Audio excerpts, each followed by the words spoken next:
Hello everybody! So today's video is going to be using the Carli Bybel Deluxe Edition palette. So this is what it looks like and it's absolutely stunning. I think I'm going to start using this for all of my brides because the colours in this are just amazing. So this whole face is done with affordable products. I have used everything that you can get from either the chemist or Priceline or online, but it's really affordable.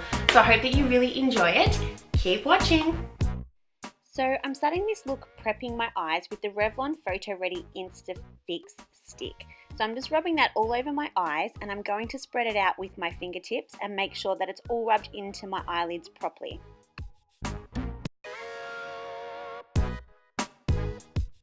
So the first shade that I'm going to use is a matte white creamy shade. So I'm picking this up on a big brush and I'm going to cover my whole eyelid with it because I want to set my base. If I don't set my base properly, when I go to blend out all of my transition colors, it's not going to blend properly. So now I've taken a big fluffy brush and I'm going in with a really nice neutral transition shade. It's sort of like a really light peachy tone. So I'm making sure that I'm going in circular motions just above my crease. So with that same big fluffy brush, I'm going in with a warm terracotta shade. So I'm going to go over in the same area that I've put my transition shade, and this is going to help give it a little bit more depth and a little bit more warmth to my eye.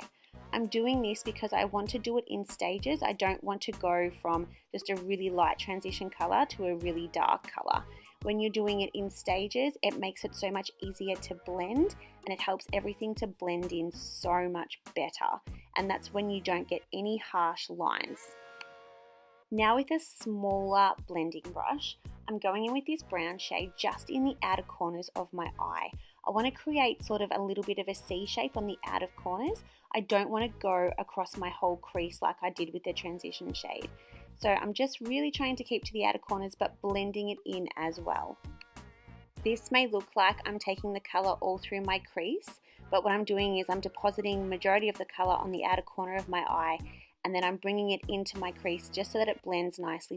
Now with a pointy tapered brush, I'm going into the darkest shade in the palette. This is quite a dark brown and I'm just going into the outer corners once again, really depositing majority of the colour in the outer corner of the eye and then bringing it along my crease line. This is going to give us a little bit of a cut crease effect, but it's also going to help my eyelid look a lot bigger than what it is. Make sure you're really light-handed when you're doing this. You don't want to deposit too much product that you have to blend out later on. With a synthetic brush, I'm picking up the gold shimmer colour. So I'm depositing this all over my eyelid and I want to make this look really shimmery. I haven't made my brush wet. If you make your brush wet, it is going to make it a lot more metallic. I've just gone in a couple of times and gone over my eye a couple of times with that shade. I'm now going in with a deep bronze shimmer and I'm putting that in the outer corners of my eye, just so then the gold shimmer and the bronze shimmer is going to flow really nicely into the darker transition shades. We want this eye to be really blended and we don't want any harsh lines. I'm just going in with the big fluffy brush again just to make sure that everything's blended really well. The key to eyes is to make sure that there's blending. I also did my eyeliner off camera because that's a whole nother tutorial. So now I'm going in with a tiny little brush and I've picked up the darkest color again and I'm just going through my crease line and really defining my crease line. I'm obsessed with this look. I do it on majority of my clients and they all absolutely love it. And once again, I have the blending brush out because we've got to make sure that it's all nice and blended. If you think you've ruined your look, girls, just keep blending with your brush. There is nothing worse than seeing a harsh line or an unblended eye. So just keep blending, blending, blending, and it will look 100% fine, I can promise you. Time for lashes, and now we're going to go onto the face. So this is Nivea Men Sensitive Post Shave Balm. So I've seen many people use it and recommend it as a primer. So what you need to do is pop it in your hands and make sure that you really rub it in until it goes sticky on your skin. Then you can go ahead and use your foundation. I am using Maybelline Dream Liquid Mousse and I am applying it with my new oval brushes. So I don't know whether I wasn't too keen on the foundation or the brushes. That I haven't worked out, but I felt like I couldn't really get it to sit on my skin as easily as other foundations. So I will get back to you on whether it was the foundation or the brushes. for concealer, I'm going in with Maybelline's Instant Age Rewind Eraser. So I've heard that this is a dupe for the Tarte Shape Tape Concealer. I'm not sure, I've never used it, but when I applied this, I really liked it. The only problem was it was obviously a little bit too light for me, as you can see in this video. I'm sort of struggling to blend it out into my foundation, so I ended up getting another Maybelline concealer in the Fit Me that was in a darker shade, so I was able to blend that in a little bit better. But I did really like the Age Rewind concealer.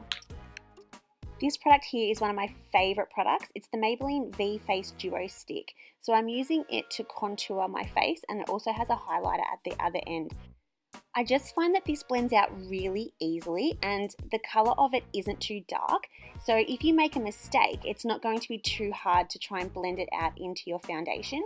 So especially when you're just learning, this is definitely something that you want to get, especially because it has the highlighter at the other end as well. You're getting contour and highlight in the one stick, in the one product. So I'm going in with my oval brushes again, just to blend this out. And these were actually really good for blending out this contour. If you have a beauty blender, I would recommend blending it out with a beauty blender. I feel like it would be a lot easier than using these brushes. Now for the highlighting side, and I find that this highlighter is really good as well because it's not too harsh. So if you just dab it onto your skin, it's going to be a lot easier than smearing it on and pulling it on the skin. So see how I'm just dabbing it? You don't want to be pulling it on the skin in case it takes off the foundation. I felt that there was a little bit of excess on my skin, so I'm just tapping it in with my fingers. So now I'm going in with the Bronze Me bronzer from Sportsgirl. So I've just popped it on a big fluffy brush and I'm going over that contour. This is going to set that cream contour that we've just put on, and it's also just going to give a little bit more warmth to my face. It's also going to help everything look a little bit more blended. As I've said before, we have to blend, blend, blend. We don't want anything to be looking harsh or to be looking fake.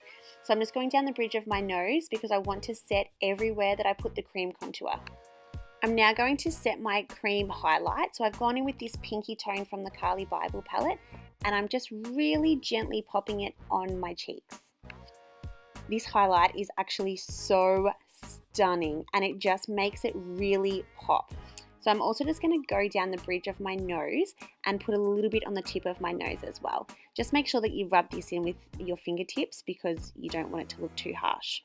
So going in with the Maybelline Brow Drama, I thought that this would have been a little bit better than what it was, but it's just helped to fill in my brows. So I still had to go in and define them with a defining brush and a matte shadow, but at least it gave me a little bit more thickness to my brows and helped to fill in any gaps.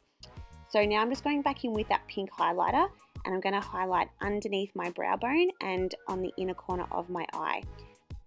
It's now time to do underneath the eye. So whatever I've done on the top of my eye, I like to do underneath because I find that that gives my eyes balance. So I will go back in and use the exact same shades in the exact same way, but underneath my eye. I'm just brushing away any fallout that I may have because if it settles on my skin, it's going to stay if it warms up. The hard thing about doing the under eye is getting the under eyeshadow and the top eyeshadow to blend really seamlessly. So when you're doing the outer corners of the eye, just use the excess. Don't put on extra shadow in that area.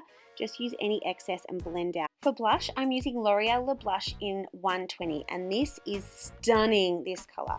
So when I put blush on, I always make sure that I smile and get it on the apples of my cheeks.